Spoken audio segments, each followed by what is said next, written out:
She lost fans, she lost followers, she even lost a potential gig with filmmaker Spike Lee when the news broke. There's no need to feel down, I said, young man. I didn't anticipate my own fans being as enraged. I thought hurtful when, you know, you post about the miscarriage, you post about getting dropped, you post about wanting to commit suicide, and then people say good for you because you shouldn't have performed for Trump. Chrisette Michel. C'est la cuisine. Bonjour tout le monde, c'est Stevie de Music Feelings et pour cette vidéo, il va y avoir plusieurs questions, mais la première question, il faut y répondre avant le début de la vidéo. Quel est votre artiste préféré? Dites-moi d'abord dans les commentaires. Qui vous aimez le plus, qui fait bouger votre cœur, qui vous donne des palpitations, ce genre de choses? Qui est cet artiste-là? Et surtout, si cet artiste-là avait des opinions politiques totalement contraires aux vôtres, comment réagiriez-vous? C'est très important. Est-ce que votre artiste préféré, c'est par exemple elle?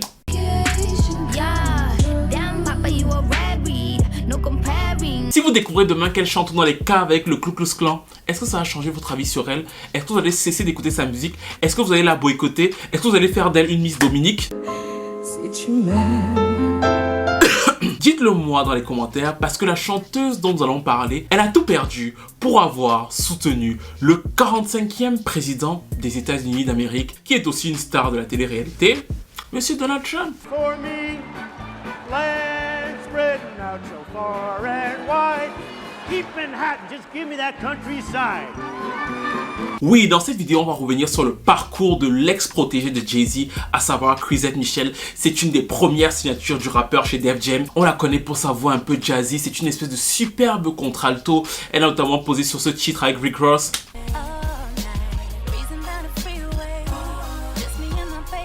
Mais malgré son style un peu rétro, elle a réussi à faire un lien avec la scène musicale moderne. Elle a notamment collaboré avec Nio sur des titres comme celui-ci. Elle a réussi à gagner un Grammy Award. Et il faut savoir que même si beaucoup d'entre vous ne la voyaient pas forcément en tête d'affiche, elle ne twerkait pas là sur Instagram, elle avait réussi à avoir une carrière assez stable en fait. Elle avait son petit public R&B, ils étaient bien soudés, bien centrés. On en faisait partie avec des titres comme celui-ci.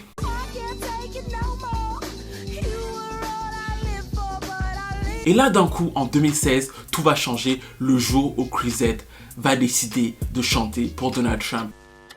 There's no need to feel down, I said, young man. Certaines personnes vont même apparenter cet épisode à un suicide public. Parce que même si selon elle, ça partait d'un bon sentiment, d'une bonne intention, elle voulait réunir les communautés, elle voulait guérir l'Amérique, bah en fait, l'Amérique va se déchaîner sur elle. La population black américaine va lui faire payer de manière très dure. Et c'est ce qu'on va voir dans cette vidéo. Pourquoi, comment et surtout, est-ce que c'était vraiment légitime en fait? Est-ce qu'elle méritait vraiment le chemin de croix qu'elle va vivre et qu'elle continue quelque part de vivre jusqu'à nos jours? Est-ce qu'il n'y avait pas aussi une sorte de misogynie dans cette histoire? C'est ce qu'on va voir dans cette vidéo. N'hésitez pas à liker, à commenter, à partager. Et c'est le début quoi.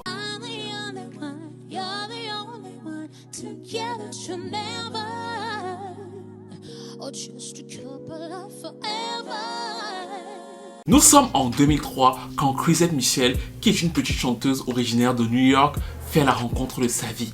Elle va tomber sur une chanteuse qui a plutôt du succès à l'époque et elle va commencer à chanter pour cette chanteuse et cette chanteuse va se dire mais en fait qu'est-ce que j'entends là, ce grain là, ce truc jazzy, est-ce que ce n'est pas Billie Holiday qui est réincarnée, est-ce que ce n'est pas quelque chose de vraiment fort, de vraiment roots? Parce qu'en fait depuis que Chrisette Michel est petite, comme vous en doutez, c'est un American baby en fait. Quand elle pleurait là, la mère pensait à Ella Fitzgerald, genre ton bébé pleure, tu ne le calmes pas parce que tu te dis que la mélodie, le groove, c'était un peu ça Chrisette Michel et c'est exactement ce qui va se produire quand India Arie va l'entendre chanter. India se dit, elle a vraiment un talent. Elle la prend au début en chorus et finalement elle va se dire, en fait je vais la laisser shine. Ça veut dire qu'elle va la prendre en première partie alors qu'elle n'est pas du tout connue en fait. Elle lui donne juste de l'exposition et petit à petit d'autres artistes vont se dire, non mais la petite là a vraiment quelque chose. Notamment le chanteur de soul R&B Kem, vous savez son public très maternel, très familial, qui va aussi la prendre en première partie.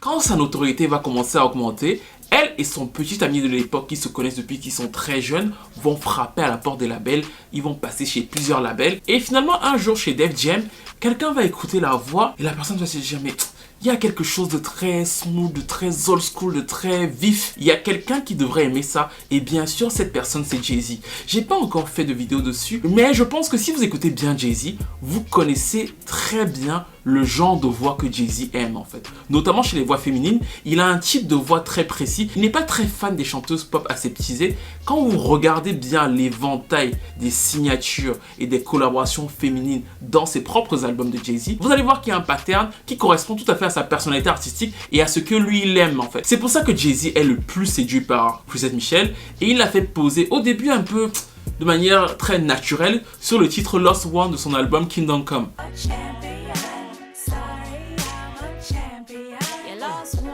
Ce qui est drôle, c'est que si vous faites l'analyse par rapport à d'autres vidéos, notamment celle de Tia Murray, ce n'est pas vraiment la période des chanteuses et encore moins de ce genre de chanteuses en fait. Pour ceux qui s'en souviennent, on avait eu dans le même genre parce que la première fois que j'ai écouté Chrisette Michele, elle m'a rappelé un peu la Toya Williams et ce genre de chanteuses qui étaient sublimes sur certains refrains ont eu souvent beaucoup de mal dans la décennie 2000 à s'imposer en tant qu'artiste solo. Donc ce n'est pas vraiment évident de savoir dans quelle case on va pouvoir classer Chrisette Michele, mais Jay-Z finit par la signer, il lui donne sa chance et elle commence à préparer son premier album avec notamment ce single-ci très rétro dans l'esprit avec toujours cette petite touche hip-hop en fait. On va la vendre sur une sorte de créneau entre soul très old school et hip-hop moderne, une liaison qui sera parfaitement travaillée, très assumée et pas du tout grand public, c'est-à-dire que dès le début on ne la met pas sur le même créneau que Beyoncé, Rihanna et tout ça, on la met dans un créneau de niche parce que c'est là que sa voix s'exprime le mieux, parce que physiquement elle n'est pas du tout le genre de meuf à pouvoir twerker dans les clips ou alors à jouer de son physique, donc on la cale là-dessus et le premier single, même si il ne va pas avoir un immense succès mainstream, If I Had My Way, qui de fait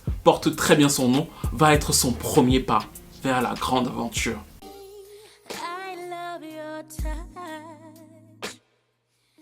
Son premier album, I Am, va suivre dans la foulée. Et pour moi, c'est un album très intéressant. C'est-à-dire que si je dois faire par exemple la liste des 100 albums de R&B les plus impactants des années 2000, d'ailleurs vous voulez que je la fasse cette liste-là, la liste des 100 albums les plus impactants, pas forcément les meilleurs mais les plus impactants, je mettrai quelque part I Am de Chrisette Michele. Pourquoi? Parce qu'elle réussit vraiment à faire une liaison entre cette espèce de R&B très old school, ce côté très jazzy qu'il y a dans sa voix, avec des productions plutôt modernes, parce que la plupart des producteurs, comme will.i.am qui produit par exemple Be OK, sont des producteurs modernes.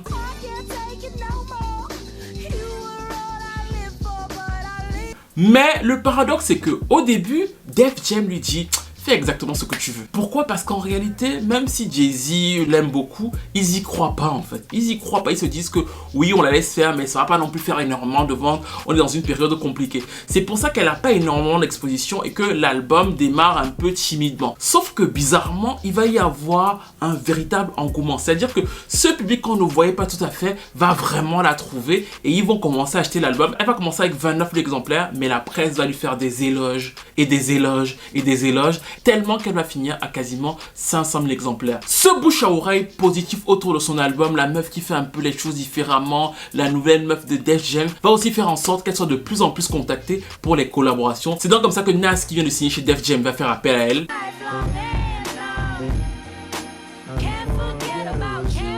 Ou que The Game aussi va avoir besoin de ses services. Et vous voyez pour quel genre de titre on l'appelle? Pour les titres où c'est un peu dur, la vie est compliquée, mais je suis toujours là. Et sa voix sans la peine, mais en même temps, ça donne envie d'évoluer. Bref, vous voyez là ce côté multidimensionnel dans la voix qui fait en sorte qu'on aime bien sur ce genre de son hip-hop.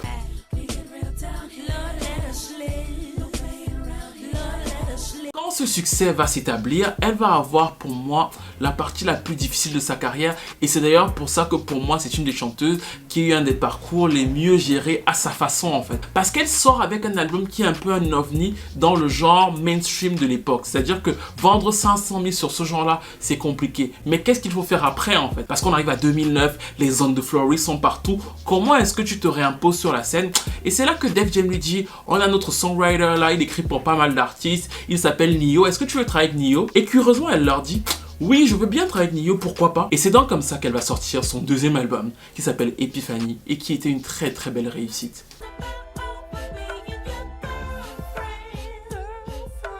En fait, avec ce disque-là, de manière très fine, elle va montrer toute sa diversité parce qu'en réalité, elle est avec Nio, elle est avec pas mal d'autres producteurs modernes. Les productions sont assez modernes et souvent même on a des boucles qui ressemblent à ce qui a été fait sur Irreplaceable ou encore sur With You. C'est-à-dire qu'on est dans un son assez moderne, mais elle réussit vraiment à exprimer toute sa personnalité artistique, toute sa soul. Le disque est un peu R&B, pop, soul et ça lui convient bien. C'est assez cohérent avec le personnage, notamment cette chanson-ci.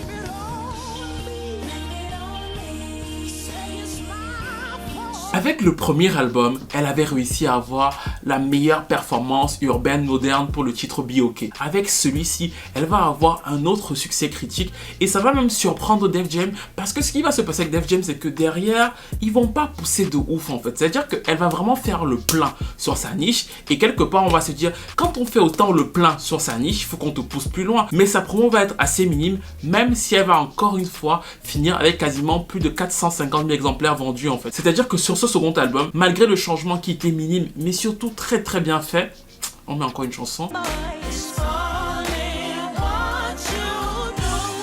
Bah, elle va réussir à asseoir quand même sa petite audience sans grand moyen du label qui n'y croyait pas de ouf et qui va commencer à se dire que bah, si elle commence à avoir ce genre de 400 000, 500 000, peut-être qu'il faut qu'on la guide et qu'il faut qu'on la garde sur ce créneau-là en fait. C'est pour ça que sur le troisième album, pour moi, l'erreur va arriver. C'est-à-dire qu'au début, elle avait son son, sur le deuxième, elle fait la transition et sur le troisième, ils se disent, on va essayer de faire une espèce de mix entre un son bien précis et on va garder quand même la ligne Nio parce que Nio c'est chez nous. Et ils vont donc prendre une chanson de Nio en premier single qui s'appelait I Am a Star.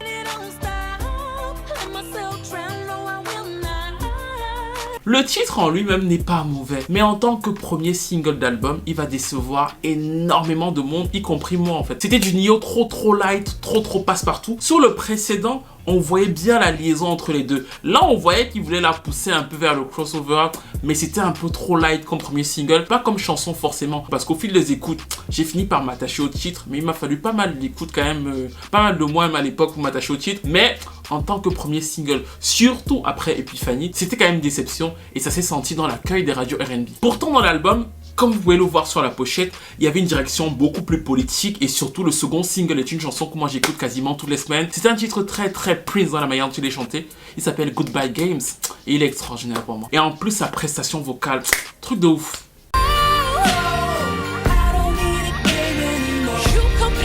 L'album Let the Freedom Reign va faire environ 200 000 exemplaires.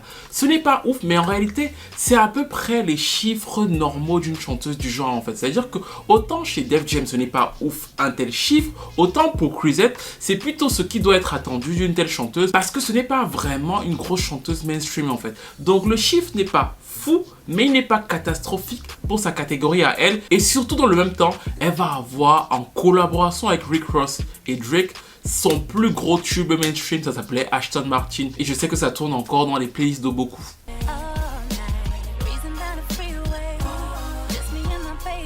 Quand la promo de son troisième album, Let the Freedom Reign, se termine, Chrisette se repense artistiquement. Déjà, son contrat avec Def Jam est fini parce qu'elle n'avait que 3 albums chez eux. Elle ne veut pas re-signer et elle commence à se repenser artistiquement. Elle essaie plein de choses et ces essais vont donner lieu à une très bonne mixtape en 2012 qui s'appelait Audrey Hepburn et qui va faire en sorte qu'elle retourne fatalement à la maison en fait. Parce qu'après la sortie de cette mixtape là, elle finalise un deal avec la Motown. Le premier single c'était un titre assez particulier avec 2 Chainz où elle réussit à mêler justement ce style soul jazzy un peu sensuel avec un style plus hip-hop de 2 Chainz. Mais la chanson qui va cartonner dans les radios R&B et qui va devenir l'un de ses classiques, c'est la ballade romantique pour les mariages, A Couple of Forever, et c'était ça.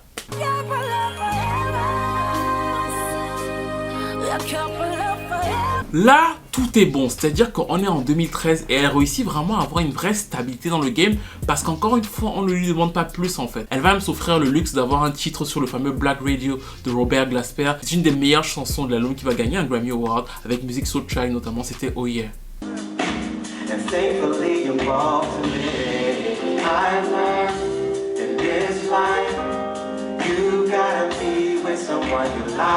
Tout allait plus ou moins bien dans le meilleur des mondes. Elle vient même faire une apparition pour ceux qui s'en souviennent dans la télé-réalité R&B Divas. On avait Chantel Moore, Lil Mo et toutes les autres. Et elle finit par partir parce qu'elle estime que ce n'est pas son niveau. Elle a une vraie carrière et que tout se passe plutôt bien pour elle.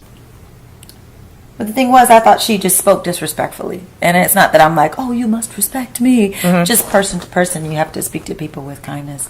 And it seemed pretentious that she would be, I won't even speak to you, I shan't even. I'm like, just speak regular, because it's off screen. Toutes les chanteuses n'avaient pas forcément apprécié ces petites attitudes de moi je suis juste là parce que je veux être là, mais moi j'ai pas besoin de relancer ma carrière parce que j'ai une carrière. Ces petites attitudes là n'avaient pas été appréciées par tout le monde, mais c'était la vérité, sauf qu'on ne savait pas encore ce qui allait arriver quelques mois après. Effectivement, Chrisette Michele va d'abord commencer à vouloir changer un peu de style. Elle va dire qu'elle veut être un peu plus sexy, glamour. Elle veut faire un album qui ressemble plus à son époque. Quand elle va dire ça, la Motown va lui dire que « Girl, on t'a embauché pour faire ce que les gens veulent entendre. Ils veulent t'entendre chanter, ils aiment ton grain de voix. Là. Les choses modernes, là, ça ne va pas avec ta voix, ça ne va pas avec ton identité. » Et bien sûr, vous connaissez déjà ce qui va se passer, à savoir qu'elle va vouloir faire du DJ Mustard et elle va sortir un premier single qui s'appelait Steady et qui va pas forcément accrocher de ouf à son audience, mais là encore, ça passait. Le problème ne va pas se cristalliser simplement au niveau du changement de style. Le problème va se cristalliser au moment où effectivement Donald Trump va être élu président des États-Unis. Quand ça va se faire, son administration va commencer à chercher une ou deux chanteuses noires pour pouvoir performer. C'est-à-dire que les autres avaient tous les artistes noirs comme ils voulaient, à savoir les démocrates. Mais lui, Donald Trump, en avoir un ou une, c'était un peu compliqué. Ils ont même été demandés jusqu'en Angleterre, à savoir que c'est une investiture américaine pour le président américain. Ils ont demandé à Rebecca Ferguson, la chanteuse anglaise, si elle pouvait venir performer.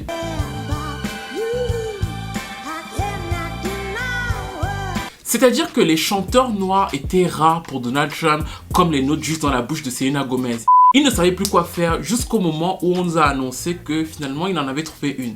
Cette chanteuse, là, c'est donc Chrisette Michele qui, dès l'annonce, s'est faite injurier sur les réseaux sociaux. C'est-à-dire que dès qu'on a dit que Chrisette Michele, quelques jours avant, serait la chanteuse noire qui va chanter à l'investiture de Donald Trump, ça a été un torrent d'injures au point où certains se sont dit « elle ne va pas y aller parce que c'est trop dur ». Sauf qu'elle va quand même y aller et elle va quand même chanter en disant qu'elle vient là pour porter la voix des Noirs, pour porter la voix de ses frères et qu'il fallait qu'il soit vu par l'autre partie du pays. Donc, elle vient faire la liaison, la réconciliation et elle va donc sing.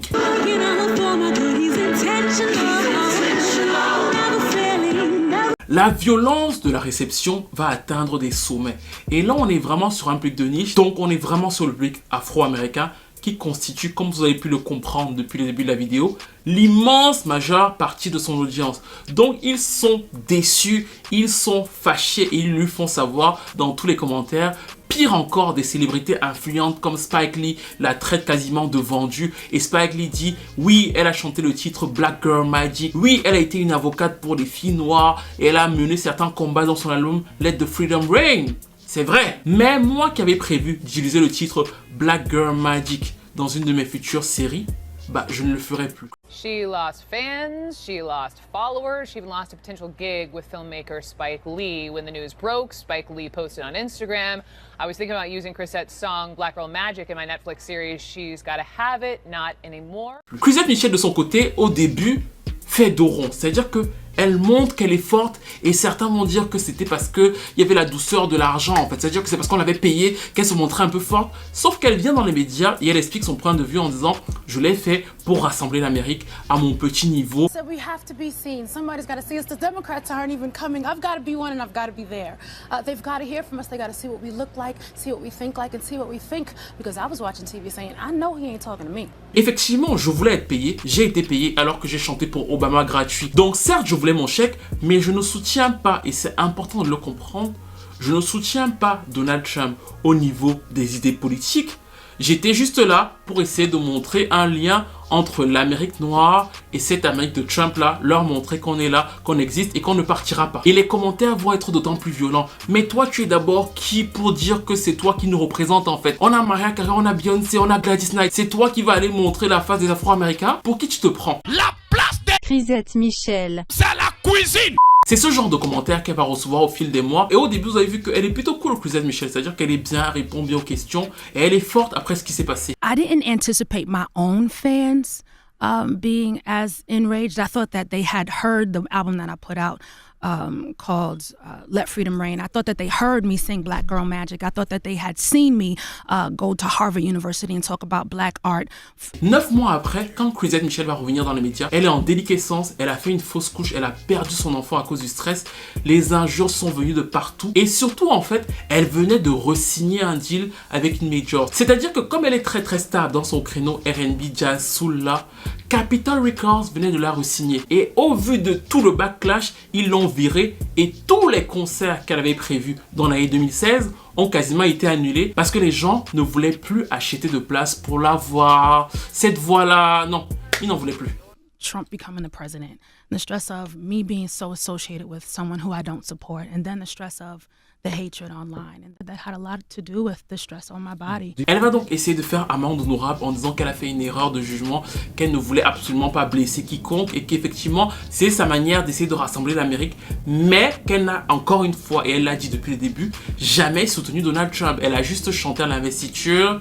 Mais le message ne sera pas entendu. Hurtful when, you know, you post about the miscarriage, you post about getting dropped, you post about wanting to commit suicide, and then people say good for you because you shouldn't have performed for Trump. I didn't want to live. You didn't so want I think it's important to say sorry. I think it's important to say, damn, that was a bad idea. En moins d'un an, on voit déjà qu'elle est blessée, elle est atteinte par ce qui s'est passé. Et là, elle va essayer de répondre par la musique. Elle va sortir la chanson Strong Black Woman en rappelant que depuis le début de sa carrière, elle a toujours été là pour se battre pour les droits des Noirs, qu'elle a fait plein de chansons avant même que ça ne devienne moderne, ce qui est totalement vrai. Et que là, d'un coup, on la crucifie sur une action qui n'était pas un soutien à Trump, mais une manière de tendre la main à toute l'Amérique. Après la fausse couche, l'annulation des concerts parce que le public n'y allait pas, le fait d'avoir été virée par le label, elle va découvrir une autre couche de cancel culture, à savoir que les radios R&B qui étaient dans son socle vont décider de ne plus diffuser Chrisette Michele. Et quand elle va s'en plaindre, certains vont lui répondre en disant que oui, mais tu chantais pour Donald Trump, tu n'as qu'à aller chanter dans les radios country maintenant. For me, land spreading out so far and wide. L'album qu'elle va sortir en 2018 sur son propre label et qui raconte sur plusieurs titres tout ce qu'elle a vécu là va lui totalement passer inaperçu et c'est donc là qu'elle va vraiment se rendre compte de la violence de ce qui lui est arrivé. Elle va prendre du recul, on va plus beaucoup la voir dans les médias jusqu'en 2020 environ où elle va sortir une petite chanson qui était plutôt bonne d'ailleurs, beaucoup plus jazzy et qui s'appelle Wait. I need to wait. Elle en a profité lors de la promo de cette chanson-là pour refaire quelques télés. Et ça a commencé donc à rediviser parce que depuis qu'elle est revenue sur le devant de la scène, certaines personnes trouvent qu'on a peut-être été un peu trop dur avec elle. Et je dois vous avouer que j'en fais partie. C'est-à-dire que je pense que Chrisette Michele, effectivement, n'a pas forcément joué la bonne carte quand elle s'est dit « Je vais aller chanter pour Donald Trump ». C'est un fait au vu de son audience. Et connaissant quelle était vraiment la catégorisation de son audience, chanter pour Trump était d'une stupidité folle. Mais de l'autre côté, la première chose, c'est qu'on se rend bien compte dans diverses histoires qu'il y a quand même une relation de pouvoir dans cette histoire de cancel culture face aux idéologies politiques en fait. C'est-à-dire qu'on n'a pas cancel Kanye West parce qu'effectivement on ne peut pas le cancel dans le sens où une grosse partie de son audience est blanche, donc on ne peut pas le cancel. Donc bien sûr on continue de l'admirer. On n'a pas non plus cancel Lil Wayne. Et quand Lil Wayne même a été gracié par Trump, certains ont applaudi sa démarche. Ce qui signifie qu'il y a une tendance à taper beaucoup plus fortement sur les plus faibles et avec les plus forts, comme souvent ils ont beaucoup d'argent, on passe entre les mailles du filet. Ou alors, on trouve une justification qui est tout à fait capitaliste. Prenons l'exemple de Jay-Z et de la NFL. Bien sûr, au début, il disait que c'était absolument abominable de collaborer avec la NFL. D'ailleurs, je vais faire une vidéo dessus. Il disait que c'était abominable. Ensuite, il a collaboré. Et quand il a collaboré, beaucoup de gens, comme c'était capitaliste, comme c'est l'image de Jay-Z, comme il y a l'argent, comme il est puissant, se sont mis à nous expliquer que oui, forcément, il faut avoir un pas dans le truc, il faut pouvoir collaborer, on ne peut pas toujours rester fâché chacun loin de l'autre et ce genre de choses. Mais quand c'est Chrisette Michele, comme elle est toute petite, qui aussi à son propre niveau dit que oui, je n'ai pas les mêmes idées que Trump.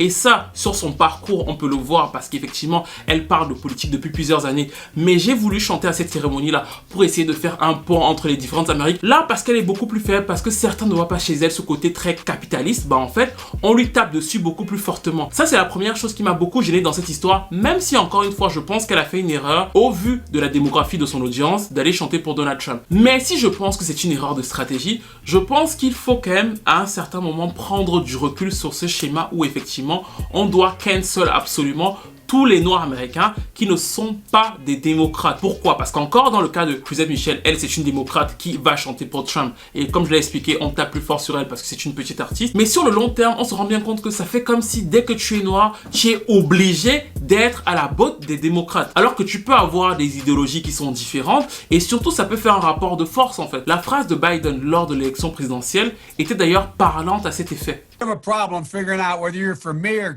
Trump and you ain't black. À savoir que dans son cerveau, il pense que le vote des Noirs est acquis parce que forcément, les républicains sont les grands méchants et eux, les démocrates, sont les grands gentils. Sauf que quand vous pensez que quelque chose est acquis, vous n'allez pas forcément vous battre pour cette chose et vous n'allez pas forcément améliorer la condition des gens qui, pour vous, sont acquis en fait, vu qu'ils n'ont pas de rapport de force. C'est pour ça qu'à titre personnel, mais ça peut-être que je l'expliquerai dans une vidéo ou d'un live, je ne vais pas tomber sur certains artistes afro-américains qui votent républicains. Ça ne veut pas dire que je les soutiens.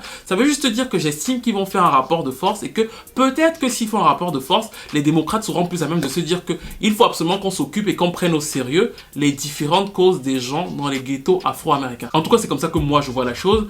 Et c'est aussi pour ça que j'espère, même si je sais que ce sera très difficile, que Chrisette Michele réussira plus ou moins à se replacer parce que je trouve que même si elle a fait une erreur, on a été quand même très dur avec elle et que finalement pendant les 6-7 ans là où elle a bien géré son public R&B urbain là, elle a fait beaucoup de bonnes choses pour la communauté noire, elle a fait beaucoup de bonnes choses au niveau du plan politique qu'on ne devrait pas supprimer juste parce qu'elle a chanté une fois pour Donald Trump, même si c'était une maladresse. Bref, dites-moi tout dans les commentaires, dites-moi ce que vous pensez de cette histoire. Est-ce que Chrisette Michele a eu raison? Est-ce qu'elle n'a pas eu raison? Est-ce que les autres ont eu raison de la boycotter à ce stade-là? Est-ce que vous voulez que le boycott continue? Est-ce que vous ne voulez pas qu'il continue? Est-ce qu'elle a vraiment mérité d'avoir tout perdu à cause de Donald Trump? Est-ce qu'on doit vraiment donner cet impact-là à Donald Trump? Est-ce tragique? Est-ce normal? Continuez-vous d'écouter Chrisette Michele, l'écoutiez-vous avant, l'écoutiez-vous après? Dites-moi tout dans les commentaires et surtout, dites-moi, est-ce que si votre artiste préféré avait eu exactement la même histoire qu'elle, à savoir qu'elle se dit « Je ne suis pas pro-Trump, mais je vais chanter pour Trump », comment auriez-vous réagi? Est-ce que vous l'auriez abandonné ou alors est-ce que vous auriez continué de la soutenir? Dites-le moi dans les commentaires.